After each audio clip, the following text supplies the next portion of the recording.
A warm welcome to TV Africa News. This is Africa Today. My name is Najuma Luima, but first are the headlines. Kabaka celebrates his 66th birthday under the theme Fighting HIV/AIDS.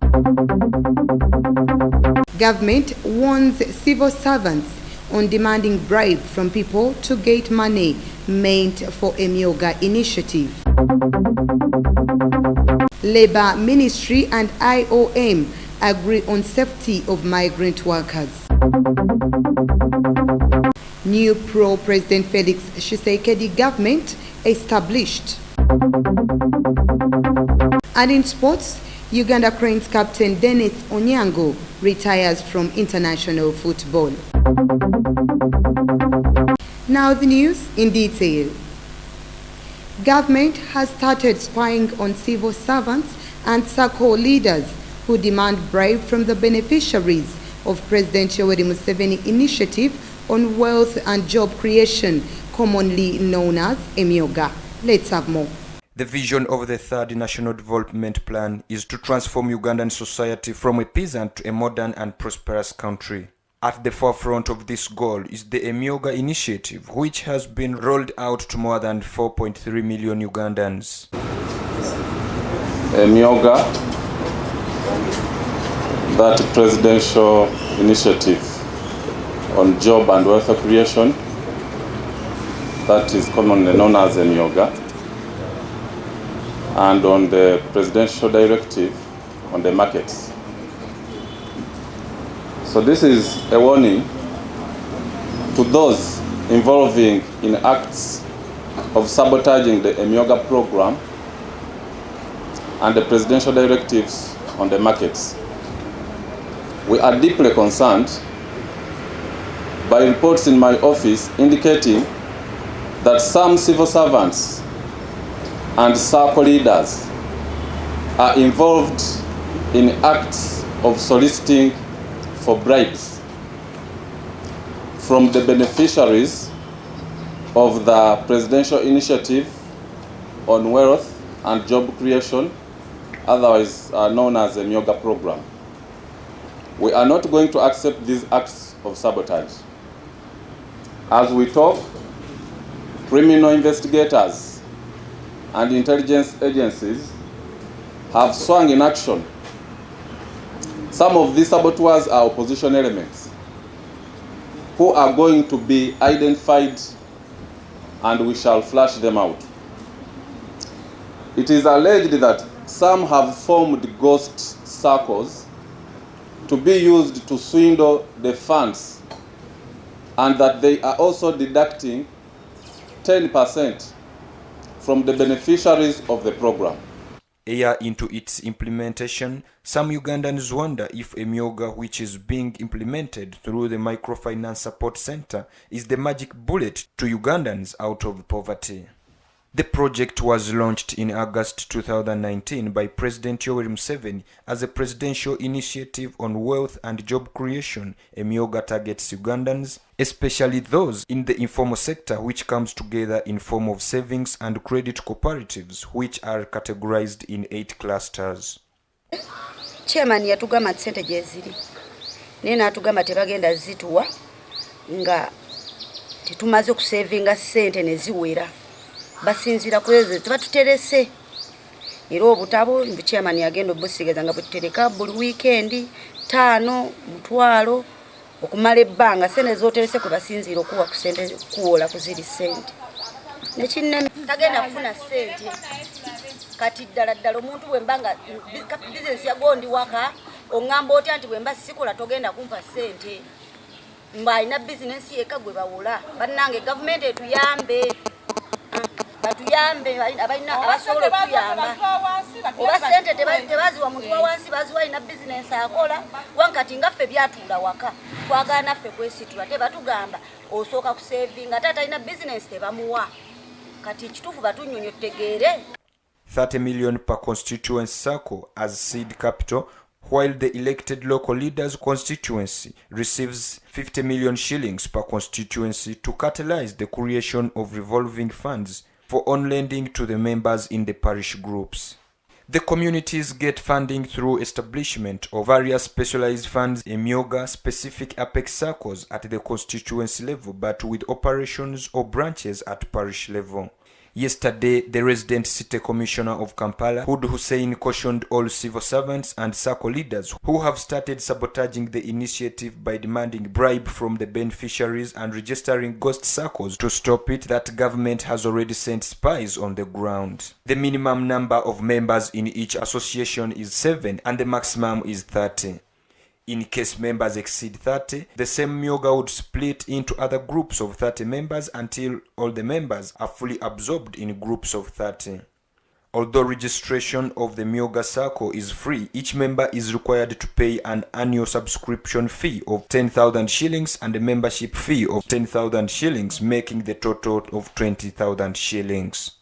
The program aims at transforming the 68% of Ugandans who are currently at the subsistence level to commercial orientation through savings.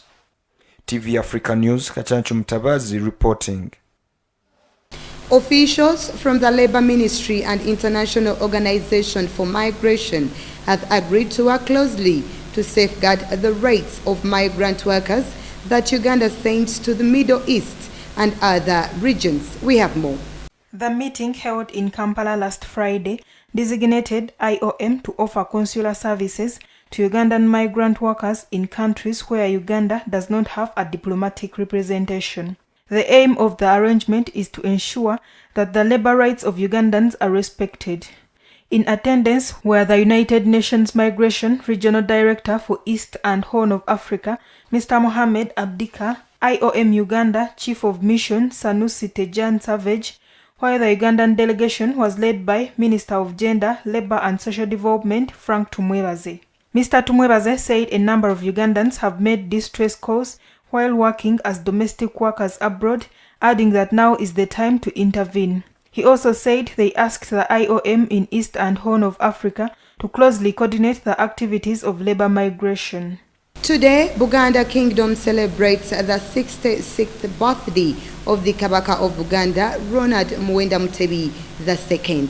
The Democratic Party has commended his efforts towards the fighting of HIV/AIDS and choosing to celebrate under the theme of fighting HIV/AIDS in the country. Let's take a look. I do stand here before you tonight to congratulate the Kabaka of Buganda on reaching his 66th birthday. As the Democratic Party, we do hold the Kabaka of Buganda in high regard and want to thank him for actually granting the celebration, granting the permission that let the celebrations of this year be associated with fighting HIV/AIDS in our country. Upon that, we do call upon all leaders at various levels, irrespective of the sector where you offer your leadership, and you let the leadership of the Kabaka of Uganda,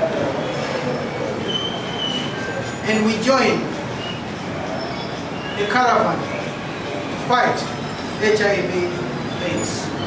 Let's go for a short break. We will be right back.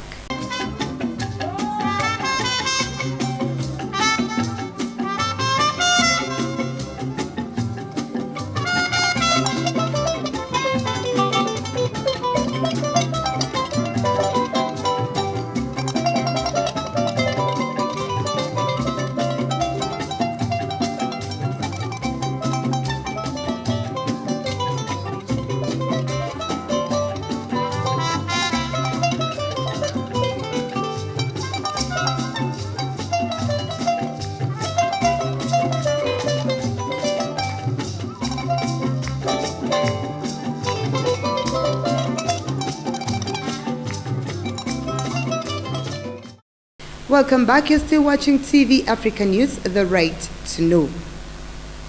After an almost 2-month wait A new government was unveiled on Monday in the Democratic Republic of Congo in favor of the current president, Tshisekedi. We have more. The Sacred Union of the Nation, as this new government is being referred to, is reportedly made of pro-President Felix Tshisekedi personalities and sees both a reduction in numbers of 57 members and a fresh dose of diversity, 27% female representation, as a younger average age of 47 years and with 80% new figures. The previous team, led by Sylvester Ilunga, had 43 pro-Kabila and 23 pro-Tshisekedi ministers. The portfolios were split 83% male and only 17% female. The new Prime Minister, appointed just a few weeks prior, Jean-Michel Sama Lukonde, stated that the new government's priorities are security, health, education, justice, agriculture, fisheries and livestock, economy, electoral process, infrastructure and digital projects. The appointment of the new government comes 4 months after the breakup of the coalition of President Tshisekedi with his predecessor Joseph Kabila and close allies of his former political opponents Moise Katumbi and Jean-Pierre Bemba hold strategic positions. Somalia's lower house of parliament voted on Monday to extend the president's term by 2 years, with 149 legislators back to the proposal, which is waiting for approval by the upper house of parliament. Let's take a look. The resolution taken by the lower house of parliament also orders the Election Commission of Somalia to hold new elections in under 2 years. The presidency said in a tweet in Somali that President Farmajo welcomed the parliament's decision to return power to the Somali people. The latest round of talks to resolve Somalia's election impasse collapsed last Wednesday, where the federal government blamed leaders of Puntland and Jubaland regional governments for the failure. President Mohamed Abdullahi Farmajo's term officially ended on February 8th, while that of members of parliament ended in December 2020. Moving on, ballot counting was underway in Benin on Monday after an election with little suspense, as President Patrice Talon looked set to win a second term following a tense campaign in one of the most peaceful elections in the West Africa. The cotton tycoon, first elected in 2016, faced just 2 weeks at the rivals, little-known Alassane and Corentin Kahou, as most opposition figures were either disqualified by electoral reforms or were in exile.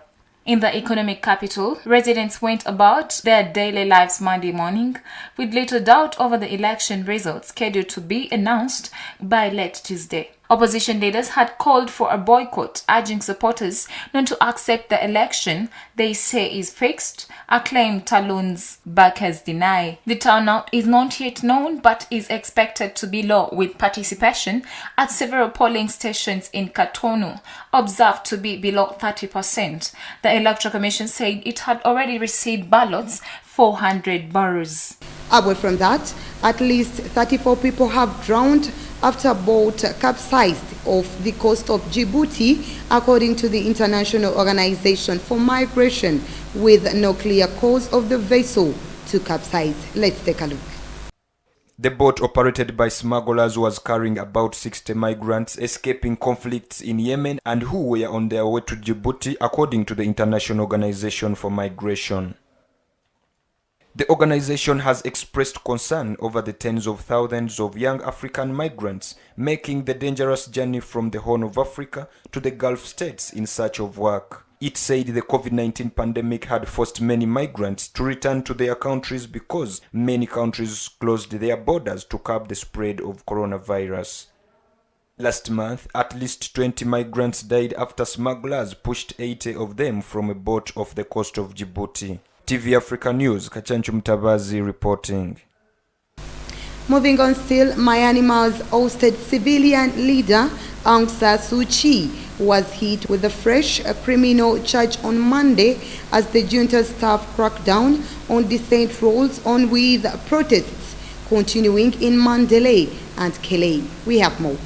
The 75-year-old Nobel laureate has not been seen in public since being detained in the early hours of February 1st, when the military deposed her government and seized power. The generals have used increasingly brutal methods to try to quell a growing protest movement against their rule, while Suu Kyi faces a raft of criminal charges that could see her buried for life from office.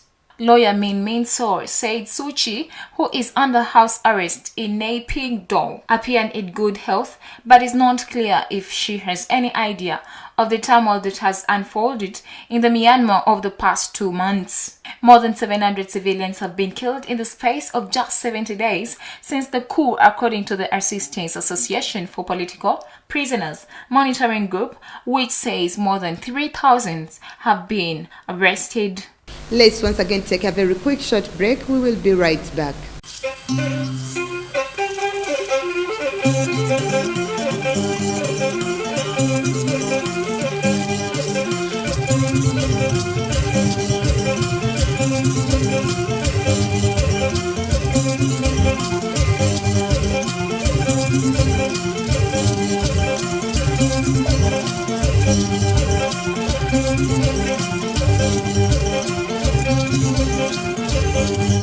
Welcome back. You're still watching TV Africa News, the right to know. In our business news today, Ethiopia has said that it has addressed all of the concerns Sudan has raised regarding its Grand Ethiopian Renaissance Dam on the Nile River as talks regarding its operation collapsed.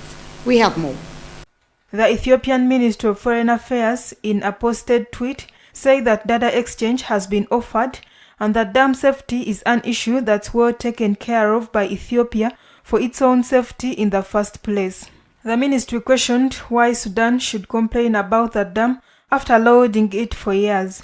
Sudan and Egypt have increasingly been making similar statements concerning the dam, that they see it as a threat to their share of the Nile River waters.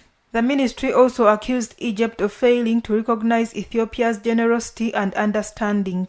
Following the failure of the latest negotiations this month, Egyptian and Sudanese officials have heightened rhetoric against Ethiopia's intention to fill the dam next July. Years of tripartite negotiations have failed to solve the dispute over the construction of the dam, which Egypt and Sudan fear would reduce their share of the Nile waters.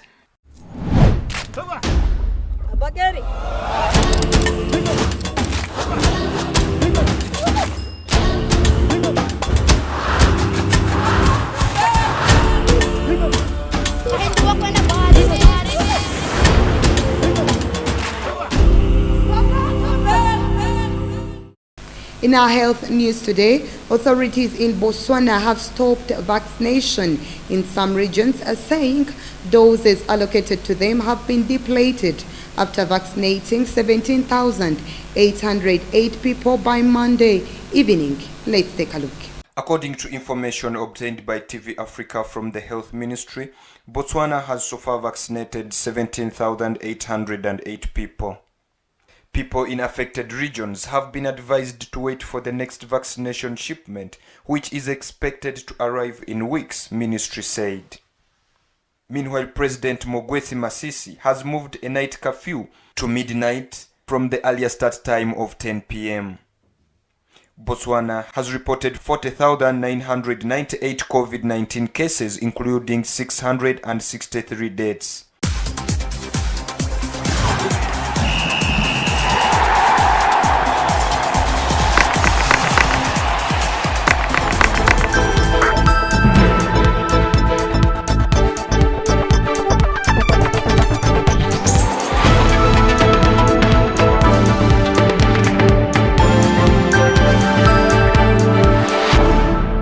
In our sports news today, Uganda Cranes keeper Dennis Masinde Onyango has retired from international football. The player confirmed this on Monday evening via his social media platforms. Our reporter Katende has more. In his tweet, Dennis Masinde Onyango said that he had decided to retire from international football and hung his gloves on his beloved Cranes after much consideration from his family and managers. Onyango also wrote to FUFA President Moses Magogo, notifying him and the Federation about his decision. He appreciated the experience and knowledge that he had gained while playing for the Uganda Cranes. The development comes in the wake of an ongoing conflict between FUFA President Magogo and players. On Saturday last week, a leaked audio of Onyango pinned Magogo for being selfish and not caring about the well-being of players. This came after FUFA boss made statements in regard to questions passed by former Uganda Queens winger Mike Mutiara, who claims the federation has not paid players for their appearance at CHAN 2021 in Cameroon and other engagements. Katende Chabasinga reporting for TV Africa. Now, before we end our news bulletin today, let's take a recap of our top stories. Kabaka celebrates his 66th birthday under the theme Fighting HIV/AIDS. Government warns civil servants on demanding bribe from people to get money meant for a Myoga initiative. Labour Ministry and IOM agree on safety of migrant workers. New pro-President Felix Tshisekedi government established. And in sports, Uganda Cranes captain Dennis Onyango retires from international football. That was the news. Thank you for always keeping it TV Africa. Please do stay tuned. More programming coming your way. This is Africa, and that was the news.